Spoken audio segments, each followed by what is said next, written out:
할렐루야. 예. 그러면 이해가 되죠? 예, 뭐 잠깐 지나가가지고, 예, 조금, 잘 모를 수도 있지만, 중요한 건 수련회 가자는 얘기인 겁니다. 그죠? 예, 알바도 있고, 뭐, 같이 자는 것도 싫고, 뭐 여러 가지 갈 수 없는 이유들이 있지만, 가자, 이런 이야기인 것 같습니다. 예, 우리 제시경제가 연기가 많이 늘었네요. 그죠? 예, 아주 실감나는 연기, 예, 감사합니다. 예, 우리 한번 인사하시겠습니다. 하나님께서 오늘도 우리와 함께 하십니다. 서로 축복하며 인사하시겠습니다. 예, 오늘 좀 추웠죠, 그죠? 날씨가 추운데, 이렇게 또 보게 되어서, 예, 좋은 것 같습니다. 오늘 우리 김요한 가족이, 예, 특송을 했는데, 오늘 헌신 예배로 드리는데, 짧은 시간에 이렇게 잘 준비한 것 같습니다. 시간이 일주일밖에 없었는데, 보통 보니까 한 달 정도 연습하더라고요. 근데, 이제 지난주에 이렇게 제비를 뽑아가지고, 오늘 처음 했는데, 잘한 것 같습니다. 아직 어린 나이인데도, 그죠? 예. 여기 뒤에 있다가 앞으로도 오고, 나름의 퍼포먼스를 잘 준비한 것 같습니다. 예. 많이 또 축복하고 또 격려해 주시면 감사하겠습니다. 우리 잠깐, 5번에 보면 사역자 리트릿이 이번 주 금요일 날이 있습니다. 우리, 임원들, 그리고 가족장들이 해당이 되겠는데, 금요일 우리, 기도회 시간에는, 그러니까 금요일 시간은 우리 이제 헬퍼들도 참석이 가능합니다. 그래서 가능한 모든 헬퍼들이 와서 이렇게 같이 좀 기도하고 또 말씀의 은혜도 나누고 그렇게 하면 좋을 것 같습니다. 여러분, 동계 수련회가 언제 있지요? 겨울 수련회가, 예, 2월 13일부터 15일까지 있습니다. 여러분. 발렌타인데이가 좀 끼어 있어서 목사님 좀 우려를 했는데, 뭐 그런 거 상관없다고 다들 그래서, 예. 예, 이날 간식으로 초콜릿이 나와야 돼요. 그죠? 예.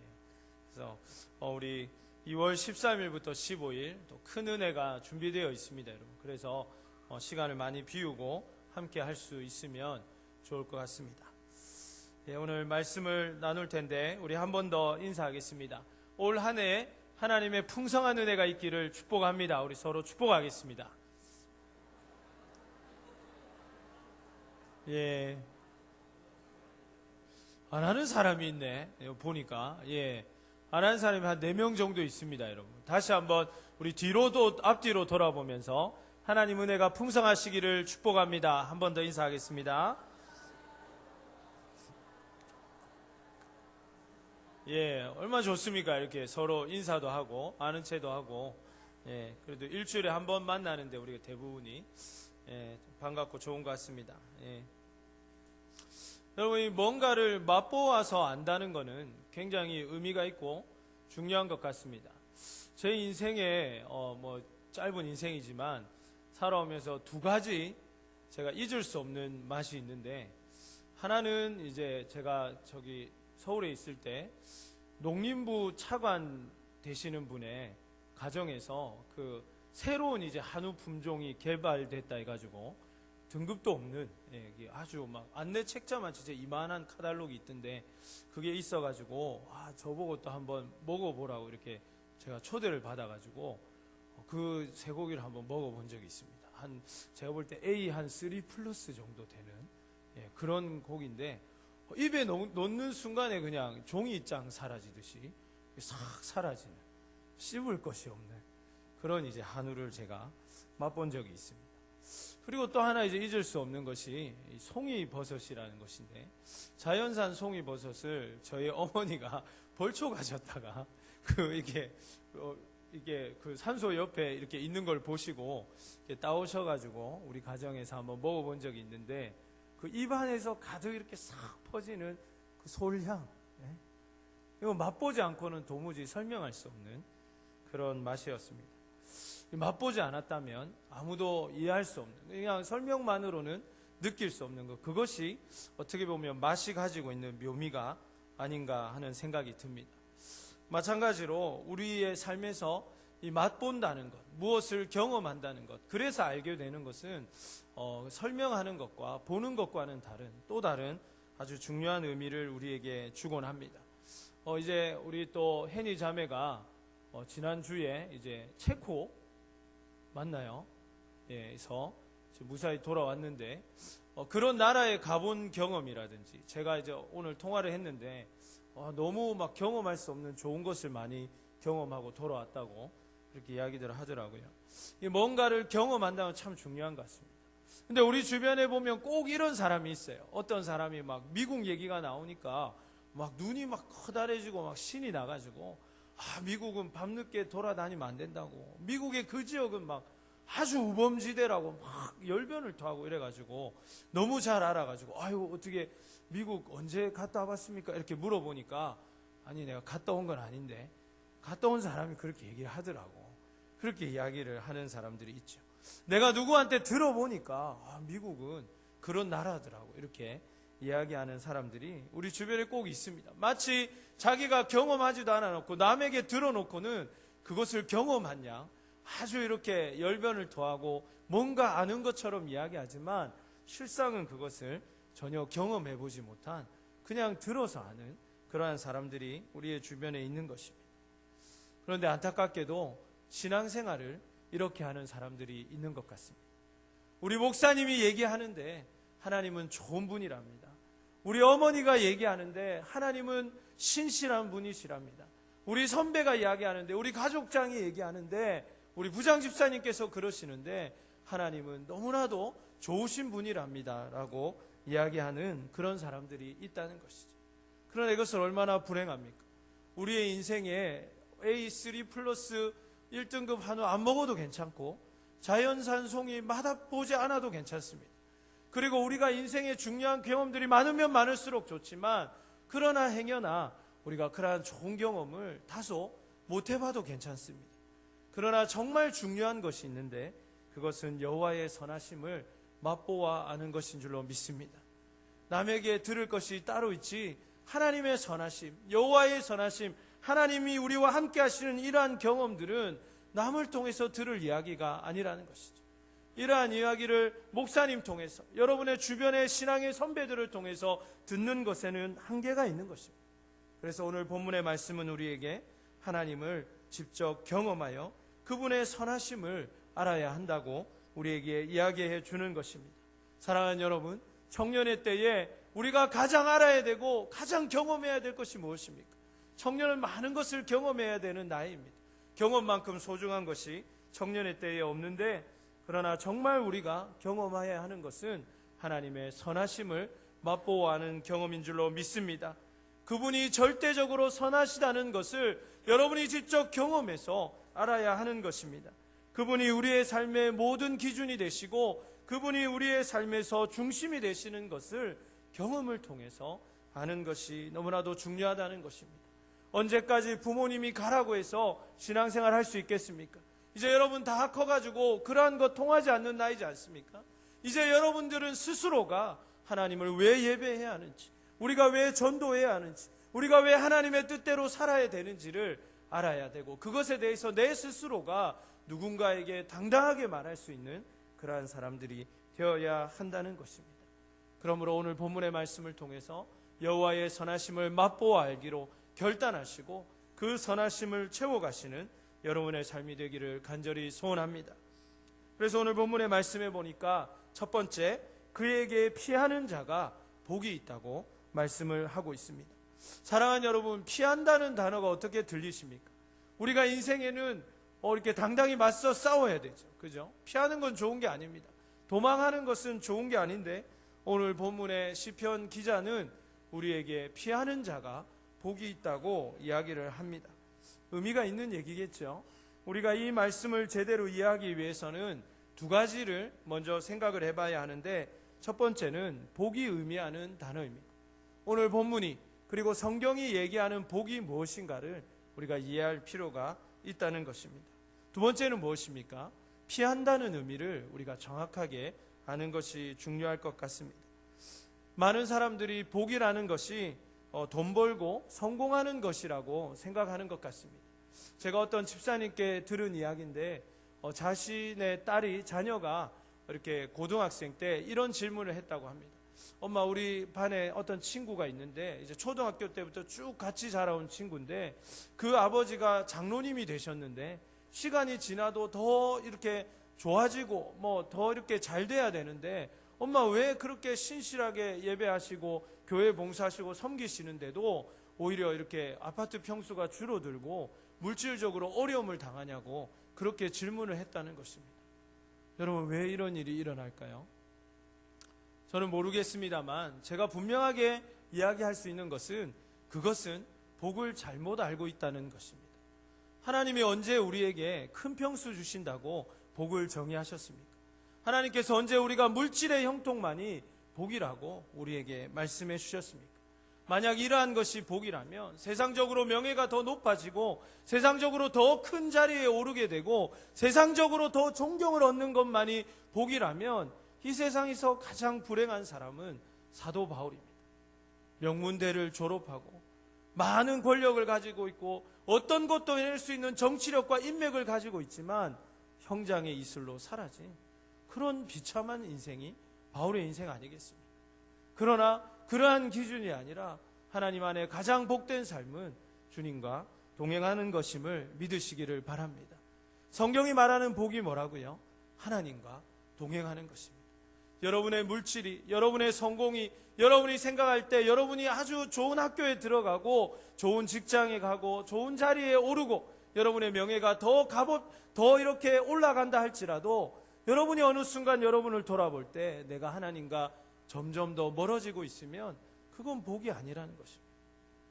내가 좀 수입은 줄어들고 내 삶은 좀 조그라들고 내가 볼 때 사람들에게 자랑할 수 있는 것들은 조금씩 줄어들었을지라도 하나님과 내가 더 가까이 있고 하나님의 은혜가 나에게 머물고 있고 내가 하나님과 동행하는 것이 느껴지면 그것이 복이라는 것을 믿으시기를 바랍니다. 나를 통해서 하나님의 뜻이 이루어지고 나를 통해서 하나님이 원하시는 일들이 일어나고 나를 통해서 하나님의 사람이 세워지고 있다면 그것이 복이라는 것을 청년의 때에 반드시 깨달으시기를 간절히 바랍니다. 두 번째로 오늘 본문의 말씀이 주시는 피한다는 의미가 아주 중요할 것입니다. 여기서 피한다는 말의 원어적인 의미는 하나님을 피난처로 삼는다는 뜻입니다. 더 원어적인 의미는 하나님으로 나의 요새를 삼는다는 의미를 가지고 있습니다. 어떤 사람이 복된 사람입니까? 세상이 두렵고 누군가 상대하기가 무섭고 이 일이 염려되어서 꼬랑지를 감추고 도망가는 그것이 아니라 하나님을 내 피난처로 삼는 사람, 하나님을 내 인생의 요새로 나의 든든한 백으로 하나님을 나의 든든한 배경으로 삼는 사람이야말로 복된 사람이라는 것입니다. 그러므로 사랑하는 여러분, 청년의 때에 하나님을 여러분의 배경 삼으시기를 바랍니다. 청년의 때에 하나님이 여러분의 피난처가 되시기를 바랍니다. 어렵고 힘들고 도저히 내 힘으로 내 재주로 내 능력으로 감당할 수 없는 어려움이 여러분에게 올 때 사람 붙잡지 마시고 여러분 도와줄 수 있는 사람 먼저 찾아가기보다 무릎 꿇고 하나님 앞에 기도하며 하나님께서 여러분의 일들을 해결해 주시고 여러분의 인생을 뚫어주시고 그 인생의 담을 넘게 하시는 은혜들을 경험하시기를 바랍니다.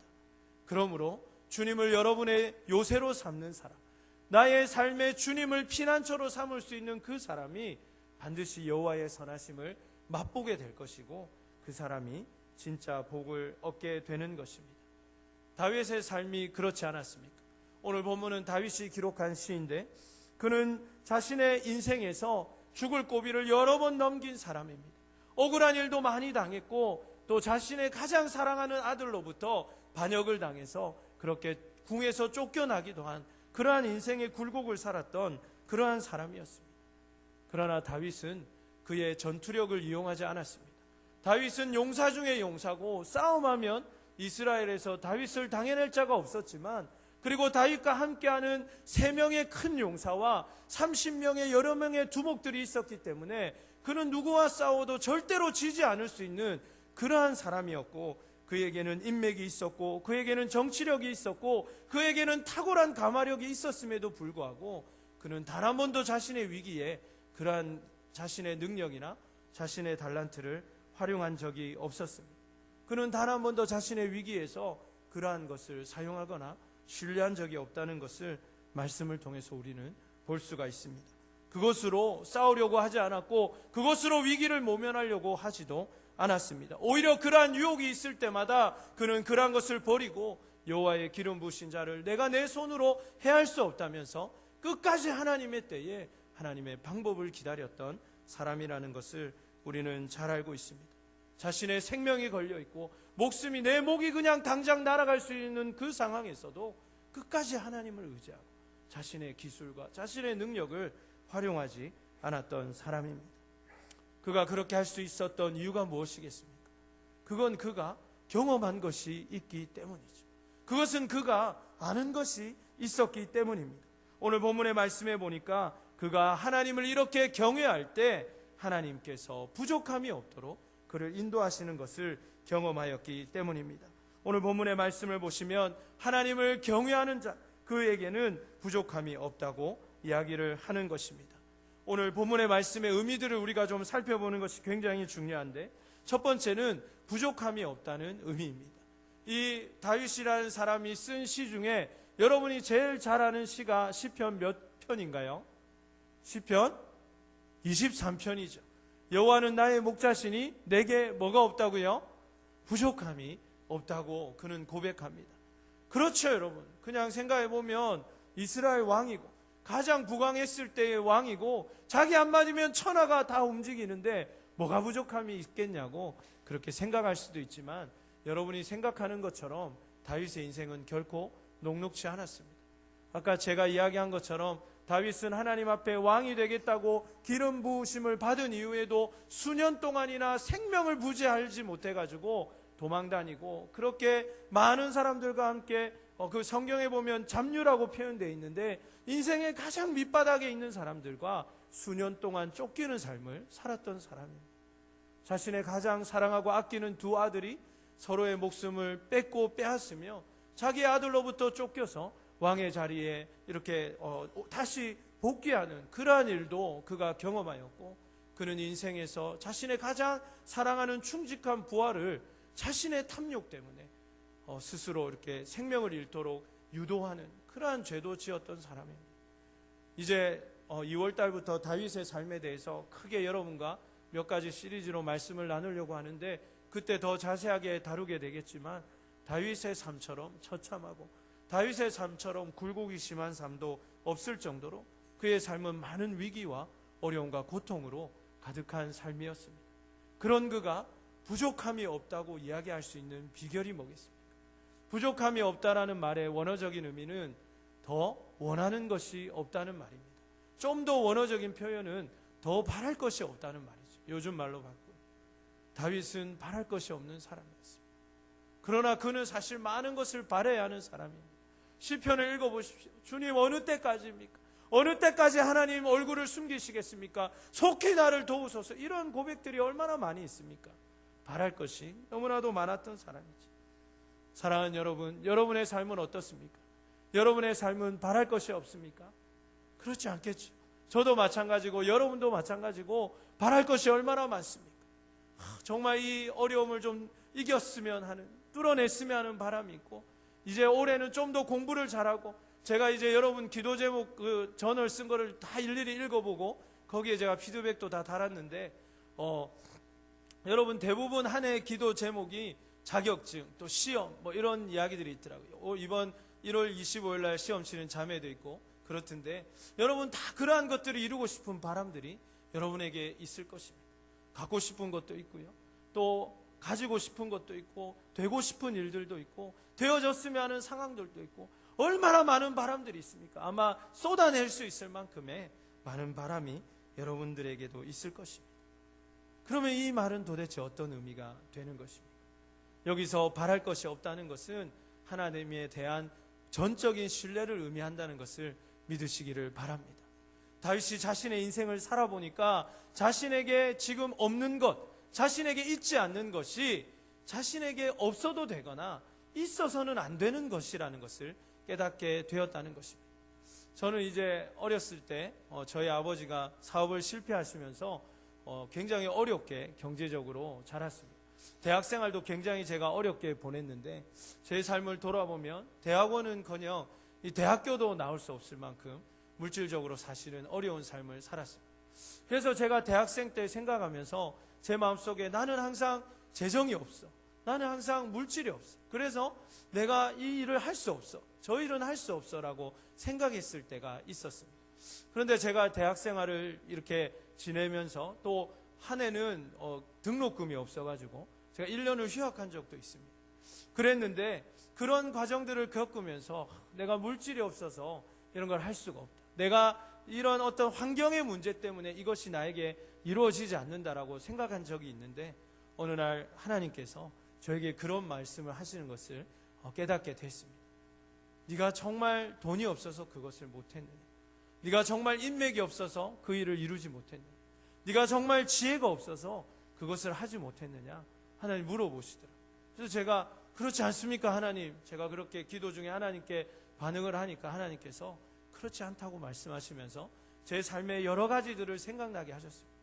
그리고 돌아보니까 제가 물질이 없는데 장학생으로 선발되게 하셔가지고 정부로부터 몇백만 원이 되는 노트북을 그 당시에 받게 하시고, 내 형편으로는 도저히 갈 수 없는 어학연수를 떠나게 하시고, 내 형편으로는 도저히 갈 수 없는 단기 선교를 4번이나 다녀오게 하시고, 나는 도저히 꿈꿀 수 없는 일들을 정부 장학생이 되면서 공부하게 하시고, 그렇게 하나님께서 이루어 가시는 것입니다. 때로는 내가 휴학해서 복학했지만 또 하나님 은혜 주셔가지고 전액 장학금으로 또 공부를 마치게 하시고, 그런 여러 가지 일들을 내가 돌아보니까 내가 돈이 없어서 못한 것이 아니라 하나님께서 물질을 허락하지 않아서 나에게 하지 말아야 될 일들, 지금 내가 안 해도 되는 것들, 해서는 안 된 것들을 막아주셨다는 것을 제가 알게 되었습니다. 사랑하는 여러분, 지금 여러분이 기도하고 있지만 열리지 않는 환경들이 있을 것입니다. 여러분이 지금 꿈꾸고 있지만 여러분의 삶에서 지금 내 손에 잡히지 않는 것들이 있고, 여러분이 여전히 바라고 수년 동안 기도하고 또 많이 애쓰고 많이 노력했지만 여전히 여러분의 손에 잡혀있지 않는 것들이 있을 것입니다. 그러나 그것은 첫 번째, 아직 때가 되지 않았기 때문임을 믿고 하나님의 때를 기다리시기를 바랍니다. 두 번째는 아직 여러분에게 주면 그것이 여러분에게 더 해가 되기 때문에 준비되지 않았다는 것을 믿으시기를 바랍니다. 세 번째는 아직 여러분의 그릇이 준비되지 않았기 때문에 담지 못한다는 것을 여러분 기억하시면서 오직 그것을 주실 수 있는 하나님, 그분만을 바라보시기를 주님의 이름으로 축복합니다. 이것이 가장 중요한 것 같습니다. 여러분들이 상황을 보고 환경을 보고 내가 이래서 되지 않는구나, 내가 학력이 이거밖에 안 돼서, 우리 가정이 이거밖에 안 돼서, 우리 부모님이 나를 도와줄 수 있는 것이 이거밖에 안 돼서, 내가 가지고 있는 어학 점수가 이거밖에 안 돼서 라고 여러분의 상황을 자꾸 보지 마시고 하나님께서 왜 허락하지 아니하시는지, 하나님께서 왜 아직도 길을 열어주시지 않는지를 보면서 오직 여호와 한 분만을 바라보시는 여러분 되시기를 바랍니다. 이것이 바로 하나님을 경외하는 자가 갖는 믿음의 태도인 것입니다. 경외는 그러한 의미입니다. 경외라는 말의 원어적인 의미는 두려워한다는 말이고, 하나님을 하나님 되이 인정한다는 원어적인 의미를 가지고 있습니다. 하나님을 제대로 알면 하나님 두려워하게 된다는 것이죠. 여기서 두려워한다는 것은 공포를 느낀다는 말이 아니라 하나님이 그러한 분이시기 때문에 모든 것을 하나님 중심으로 생각하게 된다는 것입니다. 하나님이 내 인생에서 가장 중요한 분이니까, 하나님이 내 인생에서 모든 것을 풀어주실 수 있는 분이니까 모든 것을 하나님부터 생각하게 된다는 것이죠. 일에는 순서가 있고 이 일의 경중이라는 것이 있는데, 하나님을 경외하는 자는 그렇게 하나님의 일부터 생각하게 된다는 것입니다.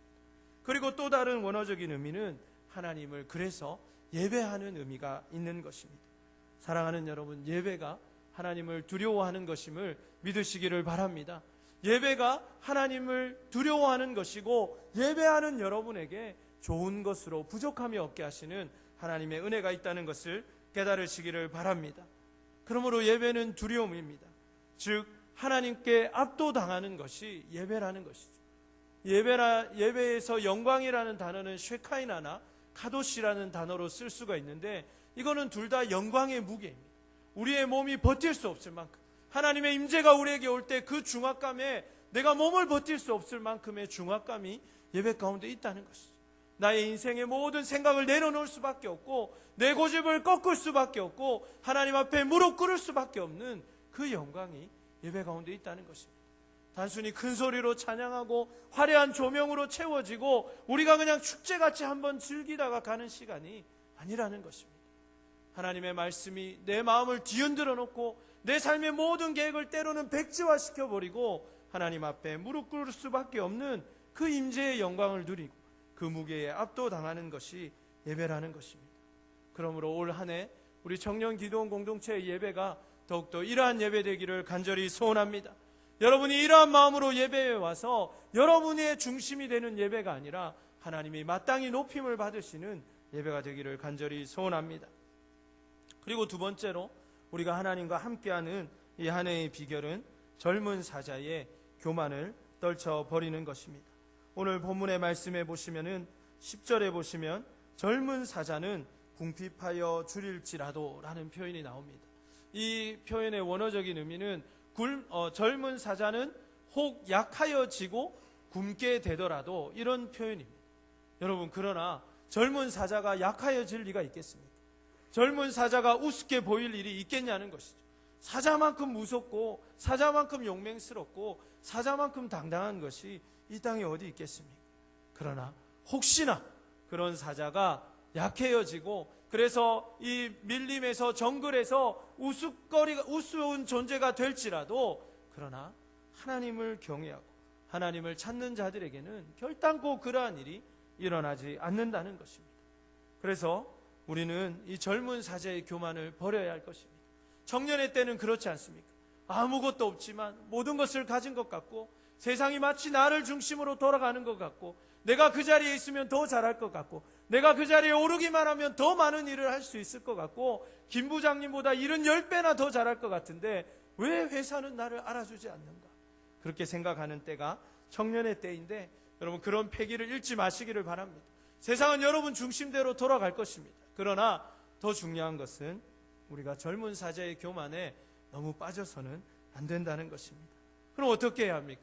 오늘 본문의 말씀처럼 여호와를 찾고 여호와께 나아가는 자가 되어야 할 줄로 믿습니다. 그러한 사람이 어떻게 된다고요? 모든 좋은 것에 부족함이 없게 된다고 오늘 본문의 말씀은 우리에게 말씀하십니다. 여러분, 믿습니까? 이 믿음이 여러분의 있기를 간절히 원합니다. 젊은 사자보다 이 믿음이 있을 때에 여러분은 더 용맹해질 것이고 강력한 청년의 삶을 살 수 있게 될 것입니다. 올 한 해 우리가 열매 맺고 하나님의 은혜를 맞이하고 그렇게 하나님이 여러분을 통하여 이루기를 원하시는 일들이 어떻게 이루어지는가? 젊은 사자의 용맹과 그러한 패기가 아니라 하나님을 찾고 그분께 기도했기 때문에 오는 그 당당함, 그 담대함, 그리고 그 승리에 대한 확신이 여러분에게 있어야 한다는 것입니다. 이러한 자에게 어떤 역사가 있습니까? 어떤 것에도, 모든 좋은 것에도 부족함이 없는 사람이 되는 것입니다. 여러분, 나쁜 거는 좀 없는 게 좋겠죠. 뱃살도 없으면 좋고, 여러분, 지방도 없을수록 좋고, 빚도 없으면 더 좋겠죠. 뭐가 있어야 됩니까? 좋은 것이 많이 있어야 인생에 큰 의미가 되는데 오늘 본문의 말씀은 우리가 좋은 것에, 모든 좋은 것에 부족함이, 모자람이 없다고 말씀해 주고 있는 것입니다. 사랑하는 여러분, 오늘 이 본문의 말씀을 이제 거의 다 살펴보았는데 이쯤 되면 우리가 이제 어떤 생각이 듭니까? 이 다윗의 이 시를 읽으면서 이 시는 분명히 다윗이 아주 큰 승리를 거두고 하나님이 주시는 큰 은혜를 경험하고 쓴 것처럼 그렇게 보이지 않습니까? 그런데 오늘 본문의 이 시는 다윗이 아비멜렉 앞에서 미친 척 하다가 쫓겨나서 지은 시입니다. 자신의 생명을 구걸하면서 그 용맹스러운 다윗이 그 대단한 선지자 사무엘로부터 기름 부음을 받은 사람, 자기도 자기가 왕이 될 것임을 알고 있던 그 다윗이 자신의 생명 하나 건지고자 미친 척하면서 그렇게 거품을 물고 그렇게 병이 있는 사람처럼 정신이 이렇게 없는 사람처럼 그렇게 해서 겨우 자신의 삶을 건지고 나서 돌아와서 지은 시라는 것입니다. 어떻게 다윗은 그러면 이렇게 고백할 수 있었겠습니까? 어떻게 다윗은 이 심각한 상황에서 잠깐 우리가 생각해 보면 정말 자존심 상하고, 야, 내가 진짜 기름 부음까지 받았는데 이렇게 살아야 되나? 내가 뭐하러 이렇게 진짜 이방인 앞에서 목숨 하나 구걸하고자 이렇게 살아야 되나? 그렇게 생각할 수도 있지 않습니까? 여호와여 나를 돌아보소서 내 인생이 어찌 이렇습니까? 라고 그렇게 막 원통하고 비통한 시를 지어야 되는데 그는 왜 하나님의 선하심을 맛보아 알 거라고 자기는 그것을 지금 맛보았다고 그렇게 이야기할 수 있겠습니까? 그것은 그가 단순히 목숨을 건질 수 있었기 때문이 아니라 철저히 하나님이 자신의 삶의 전부였기 때문에 할 수 있는 고백인 줄로 믿습니다. 전적으로 하나님을 신뢰하는 자였기 때문에 그렇게 고백할 수 있었고 그는 이 일을 통하여 하나님의 선하심을 맛볼 수 있었는데 그것이 뭐냐면 내 인생에 주님 한 분이면 전부 다 되었다는 것을 그가 고백할 수 있었기 때문에 이 일을 통하여 그를 신실하게 보호하시고 이 모든 과정에서 내가 하나님을 잃지 않았고 하나님이 나를 지켜주셨고 하나님이 내 인생에서 지금은 내가 비록 이렇게 약하고 연약하지만 하나님의 때에 하나님의 방법으로 반드시 그 자리에 오르게 하시고 하나님의 영광을 이루게 하실 것을 그가 신뢰할 수 있었기 때문이라는 것입니다. 이것이 그의 삶의 비결이었습니다. 오늘 우리 부장 집사님께서도 이 주보에 좋은 칼럼을 하나 소개해 주시고 좋은 글을 하나 실어 주셨는데 거기에도 여러분 지금 보라는 건 아닙니다. 여러분 볼까봐 내가 말할까 말까 했는데 집에 가서 읽으시면 되겠습니다. 그 내용도 보면 하나님으로 충분하다는 거예요. 우리의 인생. 다윗은 자신에게 있는 화려한 것들을 보지 않았습니다. 누구와도 싸울 수 있는 자신의 군대를 바라보지 않았고 자기의 한마디면 모든 것이 이루어질 수 있는 자신의 권력을 바라보지 않았다는 것입니다. 이제 마지막으로 그러면 이렇게 이러한 삶을 누릴 수 있는 모든 좋은 것에 부족함이 없는 삶의 비결이 무엇입니까? 4가지로 요약할 수 있을 것 같습니다. 여러분 다 필기하고 계시지요? 네, 잘 적고 이번 주에 한번 실천해 보셨으면 좋겠습니다. 먼저 12절에 보시면 와서 내 말을 들으라고 이야기를 합니다. 우리는 들어야 할 줄로 믿습니다. 뭘 알아야 실천하고 뭘 알아야 하나님을 더 맛볼 수 있으니까 우리가 하나님의 법을 더 많이 알아야 하는데 여러분 그러므로 올 한 해 우리가 약속한 것처럼 이제 여러분 49번만 더 나오면 되는데 올 한 해 이제 우리가 약속한 것처럼 매주 주님의 전에 나와서 하나님의 말씀에 귀를 기울일 수 있기를 바랍니다. 여러분이 제 말을 듣는 것이 아니라 제 설교를 듣는 것이 아니라 부족하지만 저를 통해서 하나님의 음성이 들려오기를 간절히 소원합니다. 그리고 무엇보다도 사랑하는 담임 목사님의 말씀을 통해서 하나님의 음성을 좀 들을 수 있으면 좋겠습니다. 매주 우리 목사님 그 귀한 말씀을 통해서 하나님의 법을 배우고 어떻게 정년의 때에 더 하나님의 말씀으로 승리할 수 있는지를 여러분 배울 수 있기를 간절히 바랍니다.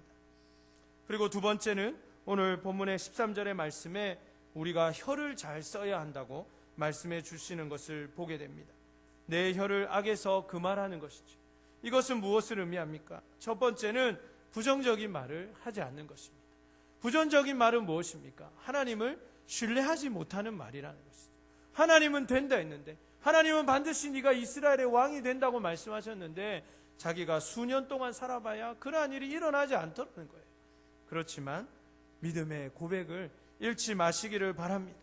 여러분 한번 생각해 보십시오. 긍정적인 말이 하나님 안에 믿음의 말이 여러분을 승리하게 하겠습니까? 안 된다는 말이 여러분을 승리하게 하겠습니까? 우리 청년부 올 한 해는 되지 않는다는 말이 없고 모두가 하나님 안에서 내게 능력 주시는 자 안에서 내가 할 수 있다는 고백이 터져나오기를 간절히 바랍니다. 두 번째는 입술을 거짓말에서 이렇게 멀리 하는 것입니다. 거짓말이 무엇입니까? 거짓말이죠. 사실이 아닌 말입니다. 하나님의 믿음이 없는 말도 사실이 아니니까 결론적으로는 거짓말이 될 것입니다. 그러나 또 다른 거짓말은 무엇입니까? 앞과 뒤가 다른 거짓말이죠. 그 사람 앞에서 하는 말과 뒤에서 하는 말이 다른 것이죠. 영혼 없는 멘트도 사실은 거짓말이 될 수 있다는 것입니다. 그러므로 우리가 올 한 해 우리의 말을 잘 조절하고 분별하고 하나님 앞에 진실된 말을 할 수 있기를 간절히 원합니다.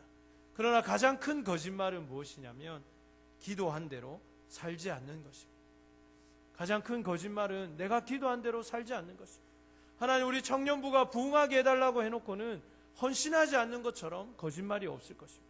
하나님 내가 더 올 한 해는 하나님 뜻대로 살게 해달라고 해놓고는 말씀에 귀를 기울이지 않고 예배 시간에 딴 생각하고 큐티하지 않고 가족 모임에서 최선을 다하지 않는 그것보다 더 큰 거짓말이 없을 것입니다. 그러므로 올해는 우리가 이러한 거짓말 하지 않도록 우리의 삶을 주께 잘 돌아보는 은혜가 있기를 바랍니다. 세 번째는 무엇입니까? 14절의 말씀에 보니까 악을 버려야 한다고 이야기를 합니다. 악은 무엇입니까? 하나님의 가치관에서 벗어난 모든 것이 악입니다. 하나님이 우리에게 주신 것이 아닌 것이 다 악인데, 여러분이 말씀을 통해 잘 분별하면서 이러한 것이 내 삶에 없어야 되겠다 하는 것들을 과감하게 버리시는 이 한 해가 되기를 바랍니다. 그래서 선을 행하라고 말씀하십니다. 하나님의 뜻을 실천하라는 것이죠. 바보들은 결심만 한다라는 제목의 책이 있습니다. 결심만 해서는 바뀌는 게 없다는 것이죠. 올해 벌써 이제 셋째 주를 우리가 맞이하면서 19일이나 지났습니다. 여러분, 올해의 결심을 이루어가고 있습니까? 하나하나 실천하고 있습니까? 내가 그렇게 하기로 결단했기 때문에 하시기를 바랍니다. 그렇게 여러분 안에 결단한 것을 이루어드리는 이 한 해가 되기를 바랍니다. 가장 중요한 네 번째는 무엇입니까? 이것이 제가 볼 때 참 중요한 인생의 비결인데, 그것은 눈 안에 드는 것입니다. 반대말은 뭐죠, 여러분? 눈밖에 나는 것이죠. 이거보다 무서운 게 없습니다.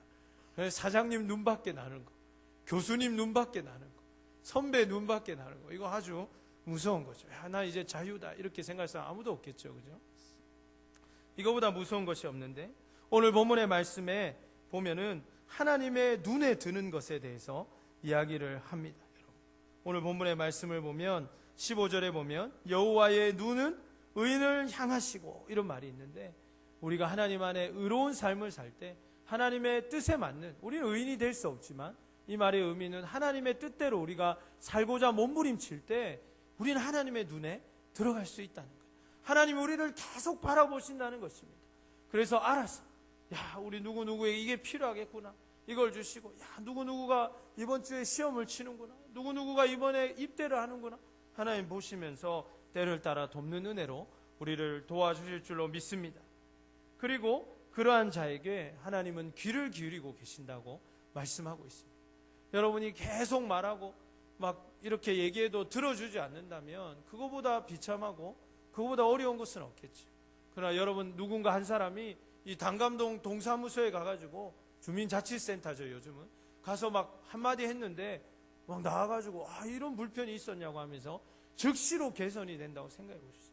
여러분 학교에 가가지고 여러분이 딱 한마디 했는데 총장님이 즉시로 그것을 바꿔준다고 생각해 보십시오. 얼마나 이 신나고 멋진 일입니까? 그러나 우리 하나님이 여러분의 음성을 들으시도록 여러분이 하나님과 늘 함께 하시는 삶이 올해 있기를 간절히 소원합니다. 말씀을 마무리하려고 합니다. 예배에 생명을 걸어야 하겠습니다. 가족 모임과 큐티에 우리의 모든 우선순위를 두어야 하겠습니다.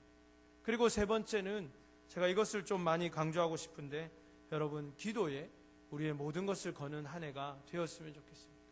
작년 한 해 제가 하나님 앞에 사역을 돌아보면서 하나님께서 저에게 주셨던 말씀은, 우리가 하나님 앞에 기도가 부족했다 것입니다. 제가 제일 부족했다고 하나님 말씀하셨는데, 아무튼 올해는 우리가 기도의 분량을 충분히 채우는 그러한 한 해가 되기를 간절히 소원합니다. 청년의 때에 여러분 정말 수요일, 금요일 나오셔서 하나님 앞에 무릎 꿇고 기도하며 울부짖는 그러한 밤들이 있어야 여러분 귀한 것을 얻고 열매 맺는 삶이 되지 않겠습니까? 그래서 여러분들 수요일, 금요일 좀 많이 나와서 많이 기도하는 그러한 청년의 때가 되기를 바랍니다. 마지막으로, 제가 오늘 교장 선생님 같이 계속 마지막으로 끝으로 또 한번 이런 걸 좀 자꾸 하는데, 죄송합니다만은, 마지막으로, 진짜 마지막, 헌신입니다, 여러분. 오늘 본문의 말씀이 우리에게 주는 마지막 지혜가 헌신입니다. 이것이 하나님의 은혜에 하나님의 선하심을 맛보는 그 귀한 비결임을 깨달으시기를 바랍니다. 하나님 앞에 헌신할 때 하나님 선하심을 맛볼 수 있다는 거예요. 여러분의 인생을 들여볼 때, 여러분들이 뭔가 이 청년기도원 공동체 가운데 하나님을 섬기는 일 가운데 있을 때 여러분이 더 많은 것을 경험하고 깨달을 수 있다는 것입니다. 그러므로 올 한 해 예배, 가족모임, 큐티, 기도, 헌신, 이 네 가지 영역에서 힘을 다하고 여호와를 찾음으로써 하나님이 주시는 모든 좋은 것에 부족함이 없는 우리 청년기도원 공동체가 되기를 간절히 소원합니다. 우리 함께 찬양하고 주님 앞에 결단의 기도를 드리도록 하겠습니다.